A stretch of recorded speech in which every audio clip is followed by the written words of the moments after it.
There is always a moment before the text, a strange, unbearable moment. Your hand is hovering over the screen, but your body already knows this is not just a message. It is grief. It is dignity. It is the last trembling bridge between what you hoped this connection could become and what it has actually done to your nervous system. Because loving an avoidant does something cruel to the mind. It keeps you half-lit, never fully chosen, never fully released, just enough warmth to keep hope alive, just enough distance to keep your chest in a state of low-grade panic. And after a while you stop living normally. You start scanning, interpreting, waiting, measuring the gap between their words and their silence, reading emotional weather from punctuation. From response times, from the temperature of a hey. And the worst part is that nobody around you really understands why this hurts so much. Because from the outside it looks small. It looks digital. It looks like a few messages, a little inconsistency, a little confusion. But your body knows better. Your body knows what it feels like to be emotionally invited in, and then quietly abandoned. Your body knows what it feels like to taste intimacy and then be starved by it. Your body knows the chemical whiplash of someone making you feel deeply felt one day, and strangely unwanted the next. So now here you are, staring at the screen, trying to figure out what to say that will finally make them understand. And this is the brutal truth. The text message that changes everything with an avoidant is usually not the one that convinces them to love you. It is the one that proves you have stopped abandoning yourself. That is the truth most people are not ready for. Because when you are attached to someone avoidant, you secretly believe the perfect message exists. The message that is calm enough not to scare them, warm enough not to lose them, honest enough to move them, and careful enough to avoid triggering their retreat. So you keep editing yourself into emotional origami. You try to become softer, easier, smaller, less human. You think if you say it just right, they will finally relax into the connection instead of running from it. But avoidant dynamics are not usually solved by better wording. They are exposed by it. Because the real issue was never that you lacked the perfect sentence. It was that they lacked the capacity to stay open when the connection became real, and avoidants hate feeling that truth. Not because they are heartless, but because deep down many of them already sense it. They know something in them shifts when intimacy gets too close. They know that when the bond starts to matter, their system begins translating warmth into pressure, need into danger, commitment into a loss of control. The mind may call it uncertainty. The body calls it threat. The amygdala lights up. Cortisol rises. Their nervous system starts searching for escape routes before their conscious mind has even built the story. That is why they can care deeply and still pull away. That is why they can miss you and still not reply. That is why they can create closeness and then disappear inside their own walls the moment that closeness starts requiring steadiness. It feels irrational to you because you are reading it emotionally, but much of it is happening somatically. They don't always stop caring. They get overwhelmed by caring. And this is what breaks so many people. Because when you can feel that someone cares, but their behavior keeps producing absence, your mind becomes addicted to solving a contradiction. You are not just attached to them, you are attached to the unfinished equation of them. The tenderness, the distance, the tenderness again, the silence, the almost clarity, the half-confession. The retreat, dopamine loves uncertainty, trauma loves patterns it recognizes, and your nervous system, without realizing it, starts building a home inside inconsistency. So yes, the text matters. But not for the reason you think. The text that changes everything is not a spell. It is a mirror. It does not make them become ready, it reveals who is. And that is why the most powerful message is never the longest one. It is never the most emotional one. It is never the one where you finally explain every wound, every sleepless night, every contradiction they created in your chest. It is not the paragraph that bleeds. It is the message that stands. Still, clear, unhooked, something like this. I care about you, but I'm not available for inconsistency. If you want to be in my life, it has to be with clarity, presence, and honesty. If that's not where you are, I accept that, but I won't keep meeting half-love with a full heart. That is the text, not because the wording is magical, but because the energy is. Read it again slowly. There is no begging in it, no threat, no performance, no hidden plea disguised as maturity, no emotional audition. No attempt to drag them into feeling something they are refusing to face. Just truth. And truth is what changes everything with an avoidant, because they are used to people reacting to their distance instead of naming it cleanly. They are used to emotional chaos after withdrawal. They are used to people panicking, protesting, over-explaining, bargaining for clarity, trying to win back the warmth that suddenly disappeared. They are used to their inconsistency, becoming the center of someone else's emotional world. But when you send a message like that, the script breaks. Because now they are not dealing with your desperation. They are dealing with your self-respect. And self-respect is far more confronting.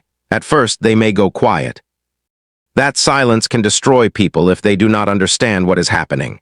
Because part of you will send the text and then immediately start monitoring the void. Did I say too much? Was it too cold? Too final, too honest? Did I push them away? Should I send a second message to soften it? Should I explain what I meant? Should I reassure them? Should I clarify? No. This is the moment where everything is decided. Not by them. By you. Because the text itself is only half the shift. The real shift is whether you can tolerate the discomfort of not chasing after it. That is the core concept. Non-reactivity. Not silence used as a weapon, not detachment used as revenge, not pretending not to care. Non-reactivity is deeper than that. It is the decision to stop feeding your life force into someone's ambivalence. It is nervous system sovereignty. It is what happens when your body finally learns that urgency is not intimacy, confusion is not chemistry, and waiting is not devotion. It is the moment you stop trying to regulate another person's fear by dysregulating yourself. And avoidants feel that. They may not name it, but they feel it. Because when your energy is no longer leaning toward them, something subtle but enormous changes. The emotional cushion disappears. The constant access disappears. The soft field of your understanding, the thing they quietly relied on while pretending they needed less than they did, begins to withdraw. And that is when the delayed impact starts. See, avoidants are often not immediate processors. They do not always feel the weight of loss in the moment the bond breaks. In the moment their body may even feel relief. No pressure. No difficult conversation. No need to confront their own mixed signals. No emotional intensity flooding the room. Their nervous system gets space, and space often feels like safety. This is the stage that fools people into thinking they never cared. But that is rarely the whole story. Because once the pressure is gone, once the cortisol settles, once the perceived threat of closeness is no longer right in front of them, another layer begins to rise. The attachment, the memory, the emotional imprint you left behind. The tenderness they could not hold in the moment suddenly becomes easier to feel in your absence. And this is where the text starts working on them from the inside, not because it manipulated them, because it removed you. Now imagine their night. They pick up their phone, maybe out of habit, maybe out of boredom, maybe because something reminded them of you. They see your message again, not dramatic, not accusing, just undeniable. And for the first time, they cannot reduce you to too emotional or too demanding or too much, because the message was measured, grounded, clear. It held them accountable without trying to control them. That unsettles them, because now the old escape route is blocked. They cannot hide inside your reaction. They cannot make your pain the problem. They cannot rewrite the story around your intensity. They are left face to face with a simpler, more dangerous possibility. You were right. And they were not ready. That truth lingers. It follows them into ordinary moments, while driving, while working, while scrolling, while laughing with people they do not feel deeply known by. While lying awake at night when the dopamine from distraction wears off and the room gets honest. They start replaying things. The way you looked at them when they were trying to act unaffected. The moments you understood what they were feeling before they could say it. The emotional steadiness you kept offering even when they were fracturing it. The safety of your presence. The way your care felt real, not performative. The text, especially the text. Because that message did something they did not expect. It did not collapse. It did not chase. It did not worship the possibility of them. It chose reality. And reality is often the one thing an avoidant can only feel once it is gone. This is when the power dynamic starts to flip. Slowly. Quietly, psychologically. Not because you are playing a game, because you stopped playing theirs. Now they wonder, will you really leave? Are you really unavailable now? Did they miscalculate your threshold? Did they finally meet someone who will not stay on standby while they sort through their internal chaos? Are you talking to someone else? Are you moving on? Why does your absence feel louder than your presence did? Because the avoidant mind often chases most intensely when access is no longer guaranteed, not always outwardly, but internally. That is the part people misunderstand. They think obsession has to look theatrical. It doesn't. Avoidance can obsess in complete silence. They can think of you constantly and still refuse to be the first to reach out. They can revisit your message 20 times and act untouched. They can hover at the edge of your world, checking, remembering, imagining while preserving the appearance of distance. But the more grounded your withdrawal is, the more haunting your absence becomes.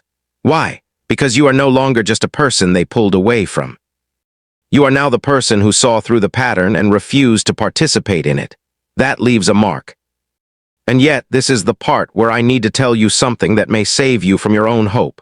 Do not send that message unless you are prepared to live inside it. Because if you send a boundary text and then break your own boundary 3 days later, the message loses its power. Worse, you teach both your nervous system and theirs that your clarity is negotiable. You tell them your words are emotional weather, not standards. You confirm the cycle instead of ending it. This is why the message is not just communication. It is identity. It only changes everything if it changes you first, and that is the warning. Many people send the right text with the wrong intention. Outwardly, it sounds grounded, but secretly they are still sending it to provoke pursuit, to trigger panic, to force realization. To make the avoidant finally understand what they are losing. And maybe it does. Maybe they do panic. Maybe they do circle back. Maybe they do send the soft message at midnight. Maybe they say they miss you. Maybe they confess they got overwhelmed. Maybe for one brief moment the silence finally breaks. But if you sent the text only to get them back, you are still trapped. Because then every response becomes a drug. Every delay becomes a wound. Every small sign of longing becomes false evidence that this time will be different. Listen carefully. Missing you is not the same as being ready for you. Feeling your absence is not the same as being able to sustain closeness. A vulnerable message is not the same as a regulated nervous system. Regret is not repair. That distinction is everything. Because yes, this kind of message often does change the dynamic. It can make the avoidant start chasing, start missing, start obsessing, start realizing. But if they come back unchanged, all that happens is the cycle restarts with more emotional language. They may sound deeper this time, softer, more self-aware, more open about their fear, but awareness without practice is still instability. Insight without consistency is still harm. So if they return, the real question is no longer, do they feel something? The real question is, can they stay present with what they feel when it requires discipline? Can they remain open after intimacy? Can they communicate before disappearing? Can they tolerate closeness without punishing you for needing it? Can they build safety instead of consuming it? That is what matters now, not the chase, not the apology, not the poetic regret, capacity, and this is where your transformation becomes complete. Because the deepest purpose of that text was never to make an avoidant choose you. It was to make you choose yourself in a language your body could finally trust. That is why people feel so changed after they send it and mean it. Not because the other person instantly transforms, but because something ancient inside them finally stops kneeling. Something that was starving for certainty receives it from within. The nervous system, so used to scanning outward for crumbs of reassurance, begins to exhale. The self that kept waiting for permission to be respected realizes it no longer needs permission at all. And suddenly, the whole story looks different. You stop asking, what if I had said it better? You stop asking, what if I had waited longer? You stop asking, what if they really did care and I gave up too soon? Because now you understand something cleaner. They may have cared.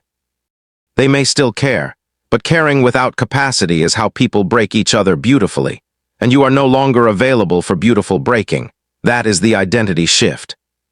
You are not the person trying to find the one text that makes someone emotionally available. You are the person who finally understands that the right text is the one that brings you back to yourself. Back to your standards, back to your body, back to your dignity, back to the part of you that knows love should not require strategic suffering. So if your thumb is hovering over the screen tonight, trembling between honesty and fear, remember this. The message that changes everything is not the one that says, "Please don't leave," It is not the one that says, I can love you through this. It is not the one that says, just tell me what to do and I'll do it. It is the one that says, in whatever words are true for you, I care. I see what this is, and I will not keep betraying myself to remain inside it. That message is not just a boundary. It is the end of confusion as identity. It is the end of overfunctioning as love. It is the end of calling your pain devotion.